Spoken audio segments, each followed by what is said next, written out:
Welcome to Spooky Stories and Stuff. Today's book is called Winnie the Witch.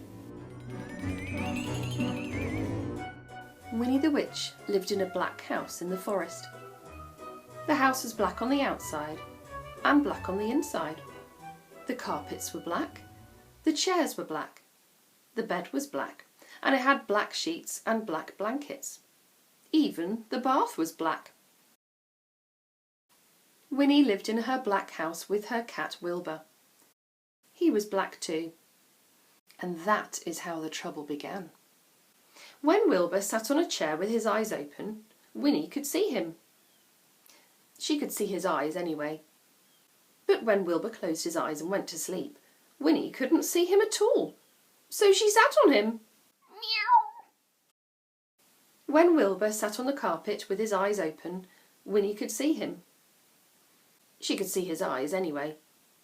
But when Wilbur closed his eyes and went to sleep, Winnie couldn't see him at all, so she tripped over him. Meow. One day, after a nasty fall, Winnie decided that something had to be done. She picked up her magic wand, waved it once, and abracadabra! Wilbur was a black cat no longer. He was bright green. Now, when Wilbur slept on a chair, Winnie could see him. When Wilbur slept on the floor, Winnie could see him. And she could see him when he slept on the bed. But Wilbur was not allowed to sleep on the bed. So Winnie put him outside. Outside in the grass. When Wilbur sat outside in the grass, Winnie couldn't see him, even when his eyes were open.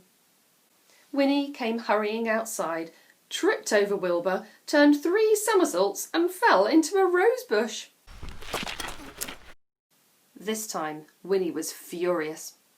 She picked up her magic wand, waved it 5 times, and abracadabra!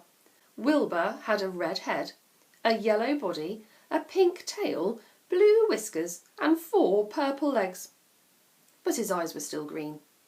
Now Winnie could see Wilbur when he sat on a chair, when he lay on the carpet, when he crawled into the grass, and even when he climbed to the top of the tallest tree.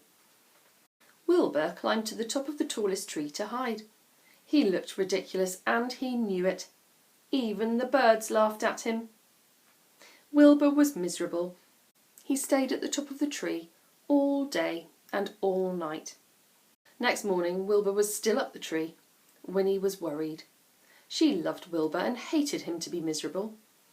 Then Winnie had an idea. She waved her magic wand and abracadabra! Wilbur was a black cat once more. He came down from the tree purring. Then Winnie waved her wand again, and again, and again.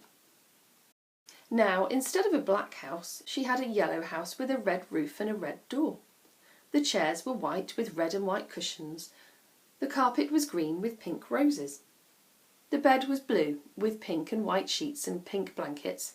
The bath was a gleaming white. And now Winnie can see Wilbur no matter where he sits. I've got a cat that's black and white. I wonder what she'd look like with pink and green spotty fur.